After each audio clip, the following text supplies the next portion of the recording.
Hi friends, welcome to cine family two. Guppedantha Manasu serial star మా ఛానల్లో one of the top సీరియల్గా నడుస్తూ ప్రేక్షకులను బాగా ఆకట్టుకుంటుంది. ఈ serial heroine Rishi Vasudhara real name Mukesh Gowda and Raksha Gowda. వీరిద్దరూ తమ నటనతో ఎంతోమంది అభిమానుల మనసును గెలుచుకున్నారు. వీరిద్దరూ సీరియల్లోనే కాకుండా కొన్ని మూవీస్లలో కూడా నటిస్తూ బిజీగా లైఫ్ని ఎంజాయ్ చేస్తున్నారు. అయితే రీసెంట్గా Guppedantha Manasu serial heroine Rishi Vasudhara shooting location latest ఫొటోస్తో పాటుగా రియల్ లైఫ్ లేటెస్ట్ ఫొటోస్ను కూడా షేర్ చేశారు. ఆ ఫొటోస్లో ఇద్దరు కూడా షూటింగ్లో పాల్గొంటూ న్యూ లుక్లో చాలా అందంగా కనిపించారు.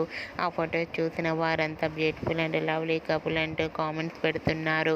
మీకు కూడా Rishi Vasudhara shooting location and real life latest photos మీకు నచ్చినట్లయితే మీ అభిప్రాయాన్ని మీ కామెంట్ రూపంలో తెలియజేస్తూ లైక్ చేయండి, షేర్ చేయండి. మరిన్ని ఇంట్రెస్టింగ్ అండ్ లేటెస్ట్ అప్డేట్స్ కోసం మా సినీ ఫ్యామిలీ 2 ఛానల్ని సబ్స్క్రైబ్ చేసుకోండి.